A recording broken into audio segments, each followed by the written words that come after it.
Good evening and Merry Christmas to everyone celebrating the occasion. The Jordanian government condemned a decision by the Guatemalan government to transfer its embassy from Tel Aviv to the occupied city of Jerusalem. Earlier today, Guatemalan President Jimmy Morales announced his decision in a short post on his official Facebook account. State Minister for Media Affairs Mohammed Al-Momani said the decision is a flagrant violation of international law and UN resolutions, especially the recent UN General Assembly resolution.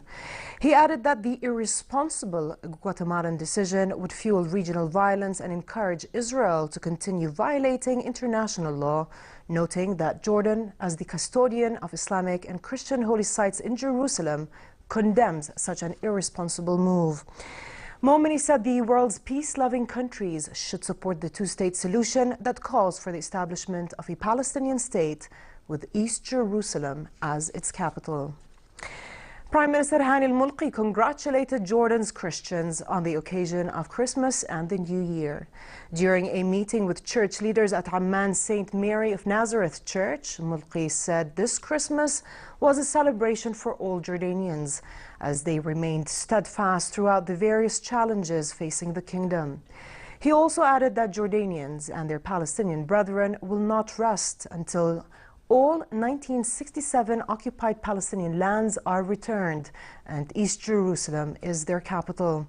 Bishop William Shumley, Patriarch Vicar of the Latin Church in Jordan, congratulated the king, government and people of Jordan on the birth of Jesus Christ, the messenger of love and peace. And in the Palestinian town of Bethlehem, which is revered by Christians as Jesus' place of birth, Christian worshippers attended Christmas Day church service. The service, which was led by the acting Latin Patriarch of Jerusalem, Pier Battista Pizzaballa, included a choir singing hymns. The annual Christmas Eve Mass also attracted pilgrims from around the world. Palestinian President Mahmoud Abbas and other Palestinian officials attended the ceremony.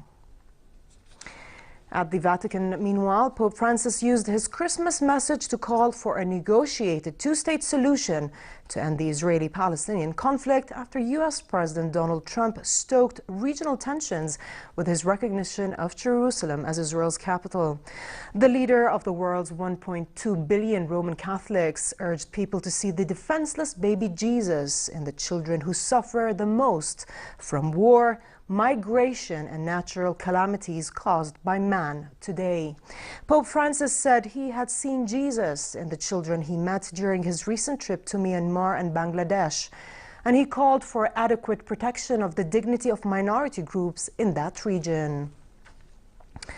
Iraqi Christians celebrated their Christmas traditions for the first time in 3 years inside the newly renovated Church of St. George in the northern Iraqi town of Teleskov.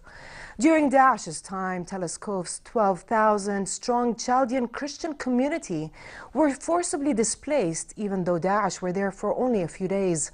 Hundreds of congregants poured in to pray and receive communion from Father Salar Bodagh, who later lit the traditional bonfire in the church's courtyard, a symbol, he said, was of renewal.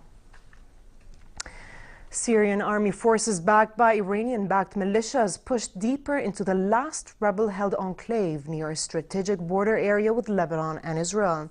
The army and their allies advanced east and south of a rebel-held bastion of Beit Jin, backed by some of the heaviest aerial bombing and heavy artillery shelling since a major assault began over 2 months ago to seize the area. The Syrian army said it had encircled the village of Mughar al-Mir at the foothills of Mount Hermon as troops moved towards Beit Jin amid fierce clashes. The enclave is the last rebel bastion left southwest of Damascus, known as Western Ghouta.